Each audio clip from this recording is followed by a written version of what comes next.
Friends, welcome to my ध्वजा। बच्चे को बहुत गैसेस हो रहे हैं, बच्चा बहुत रोता है। आप बोलते हो बच्चे को टमी टाइम दो, बट मेरा बच्चा तो पेट पे सोता ही नहीं है। तो बच्चों के गैसेस और कॉलिक के लिए हम लोग कौन से एक्यूप्रेशर पॉइंट्स दे सकते हैं, ये हम लोग आज के पर्टिकुलर वीडियो में जानेंगे। सबसे पहले जान लो बच्चों को कॉलिक होता क्यों है। बच्चे होते बड़े प्यारे हैं, बट रोते बहुत बड़ा मुंह खोल के है। तो बच्चे जितनी भी बार रोते हैं वो लोग एयर गल्प इन करते हैं, तो उनको गैसेस होता है। सबसे पहला और इम्पॉर्टेंट चीज, all of you mothers, please खुद को बच्चों के गैसेस के लिए ब्लेम मत करो। मैंने ही कुछ गलत खाया होगा, वो मेरी मदर इन लॉ कहती है कि तुम ठीक से ध्यान नहीं रखते, तुम ये नहीं करते, तुम वो नहीं करते, इसीलिए बच्चे को गैसेस होते हैं। No, it's not the reality.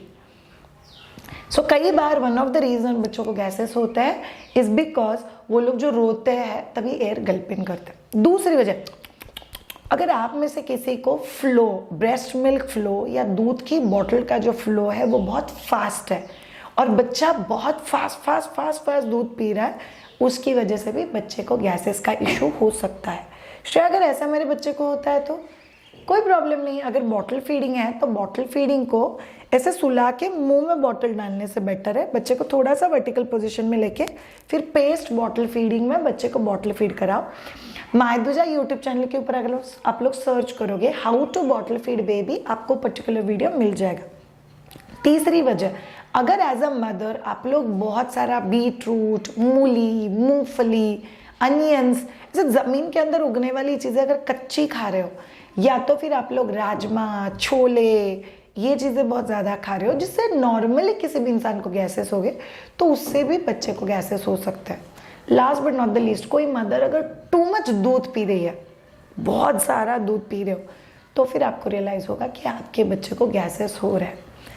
Last but not the least, ये सब वजह जानने के बाद भी शायद ये सब कर रही हूँ मैं, फिर भी मेरे बच्चों को गैसेस हो रहे हैं, उसकी वजह क्या है? जेनेटिक।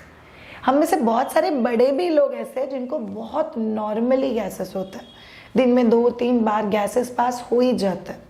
तो शायद से बच्चे को जेनेटिकली भी गैसेस फॉर्मेशन ज्यादा होता है। दैट डजंट मीन कि उनका डाइजेस्टिव सिस्टम एकदम वीक है, इंटेस्टाइन एकदम वीक है, नहीं, ये कुछ भी नहीं है। इट्स एब्सोल्युटली नॉर्मल और आप पीसफुल रह सकते हो। बट यस, बच्चा जो अंग मरोड़ता है, बहुत बॉडी को टाइट कर लेता है, या फिर बॉडी को टाइट करके फिर बच्चा गैसेस पास करता है, तब कहीं जाके बच्चे को अच्छा लगता है, तो फिर आज के सारे एक्यूप्रेशर पॉइंट्स आप लोग के लिए बहुत ज़्यादा हेल्पफुल है। चलिए जानते हैं। फर्स्ट ऑफ ऑल, एक्यूप्रेशर है क्या? एक्यूप्रेशर इज अ रेमेडी और एन एंशिएंट साइंस जो अक्रॉस द वर्ल्ड रिसर्च हुआ है। आपकी पूरी बॉडी में कुछ मरीडियंस या कुछ ऐसे प्रेशर पॉइंट्स हैं जिसको आपने मसाज करने के बाद उस पर्टिकुलर रिस्पेक्टिव ऑर्गन को फर्क पड़ता है। अच्छा, अब भी एक्यूप्रेशर कर दो, अब भी फर्क पड़ जाएगा। It's a slow working medicine. तो आपको एवरीडे बेसिस पे ये पर्टिकुलर एक्यूप्रेशर पॉइंट्स आपके बच्चे को देने हैं। शायद दिन में कितनी बार दे सकते हैं आप ये वाले एक्यूप्रेशर पॉइंट्स? हर 3 से 4 घंटे बाद बच्चे के बॉडी के ऊपर रिपीट कर सकते हो। ये सारे एक्यूप्रेशर पॉइंट्स आपको बॉडी के दोनों हाथ में देने। से कोई एक्यूप्रेशर पॉइंट्स हम लोग लेफ्ट लेग पे कर रहे हैं तो आपको वो राइट लेग पे भी करना है। नेक्स्ट चीज, एक्यूप्रेशर पॉइंट्स एकदम जेंटल नहीं होना चाहिए, बहुत प्रेशर के साथ नहीं होना चाहिए। It's a gentle medium pressure जिससे आपको एक्यूप्रेशर पॉइंट देना है। आइडियली हम लोग बोलते हैं 10 से 15 सर्कल क्लॉकवाइज और 10 से 15 सर्कल एंटी क्लॉकवाइज, जिस किसी एक्यूप्रेशर पॉइंट्स के बारे में हम लोग बात करेंगे। अगर आप कोई एक्यूप्रेशर पॉइंट दे रहे हो और बच्चा कंफर्टेबल नहीं है तो फिर आप वो एक्यूप्रेशर पॉइंट्स कम टाइमिंग के लिए दोगे तो भी चलेगा, बट एवरीडे बेसिस पे करो, आपको बहुत कमाल का रिलीफ ऑब्जर्व होगा। आपके बच्चे के टमी पेन मैनेज करने के लिए, कॉलिक पेन मैनेज करने के लिए सो पक्का ट्राई करना। चलिए शुरू करते हैं। अब में से बहुत सारे लोगों को डाउट होगा कि शायद आपको एक्यूप्रेशर पॉइंट्स कैसे पता? Personally I am my self is an acupressure therapist और फिलहाल हमारे पास इतना बड़ा प्लेथोरा ऑफ इंफॉर्मेशन अवेलेबल है जहाँ पे आप लोग हर घड़ी हर समय नई नई चीज़ें सीख सकते हो। चलिए शुरू करते हैं कि एग्जैक्टली बच्चों के गैसेस के इशू को रिलीव करने के लिए एक्यूप्रेशर पॉइंट्स कहाँ पे देना है और कैसे देना है। फर्स्ट पॉइंट, आपके बच्चे के घुटने के पोर्शन को आपको लोकेट करना है और फिर ये जो बाहर का हिस्सा होता है वहाँ पे, सो घुटने से 3 उंगली नीचे बाहर की तरफ, this is the point you give acupressure. So आप एक पाव एट ए टाइम भी कर सकते हो या आप दोनों पाव पे साथ में भी कर सकते हो। इट कंप्लीटली डिपेंड्स ऑन, जब भी आपका बच्चा प्लेफुल मूड में है, थोड़ा सा लेथार्जी मूड में है, तभी भी कर सकते हो and it will be very very helpful.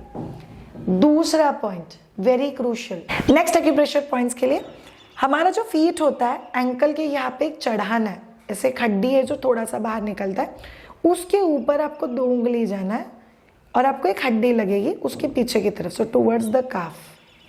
सो आप यहाँ पे मसाज करो। सो बेसिकली एंकल के यहाँ पे जो हड्डी है उसके ऊपर 2 उंगली और पीछे की तरफ, हड्डी के पीछे की तरफ point. So here you give this massage दोनों पाँव पे। जो मैंने स्टार्टिंग में बातें बताई है वो सब बहुत अच्छे से याद रखना। ओके, तीसरा पॉइंट इज नेवल। आपको आपके बच्चे का नेवल लोकेट करना है, उसके नीचे 3 उंगलियां जो आप सेंटर पॉइंट पे पहुंचोगे, इसको दोनों साइड नहीं है, यहाँ पे एक्यूप्रेशर मसाज करना है। It's very effective. कई बार ये मसाज करते वक्त आपको रियलाइज होगा कि बच्चा गैसेस पास करता है, दैट्स एब्सोल्युटली ओके। श्रेया में मसाज करते वक्त कोई क्रीम या कोई तेल लगाओ क्या? सो आप सब लोग मसाज करते हो तो अपनी उंगलियों पे थोड़ा सा ऑलिव ऑयल या बादाम का तेल ले सकते हो, that will just help the friction to be very very good. Next acupressure point के लिए आपको नेवल के ऊपर 6 उंगलियां जाना है, 4 और 2, और आप कहीं तो भी चेस्ट के बीच के हिस्से में पहुंचोगे, वहां पे you have to put the finger and do acupressure massage. Again इस वाले पॉइंट को राइट साइड लेफ्ट साइड नहीं है, तो सेंटर में एक ही जगह पे पॉइंट रहेगा। It's a very very effective point, compulsory करो। एक चीज याद रखो, बच्चों को कॉलिक होता है, हम उनको रिलीफ फील करवाने के लिए 100% हेल्प कर सकते हैं। एंड लास्ट पॉइंट, बच्चों की बैक के ऊपर।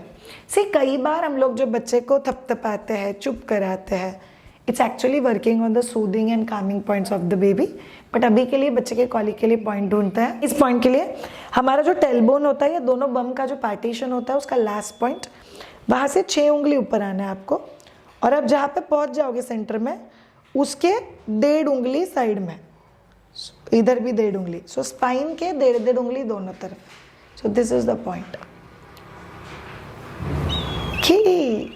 सो ये हो गए वो सारे एक्यूप्रेशर पॉइंट्स जो आपको आपके बच्चे के ऊपर यूज करना है ताकि बच्चा पीसफुल हो जाए और आप खुद भी पीसफुल हो जाओ। अगेन आई रिपीट, दिन में हर 3 से 4 घंटे बाद आपको ये सारे पॉइंट्स रिपीट करने हैं और बाकी सारे इंस्ट्रक्शंस याद रखने हैं जो मैंने आपको एक्यूप्रेशर पॉइंट्स के बारे में बताया है। Thank you so much all of you, keep watching my दूजा। अगर आपको कोई टॉपिक लगता है जिसके ऊपर हम लोगों ने वीडियो करना चाहिए, do share it with us. Thank you so much. Have a great time. Bye.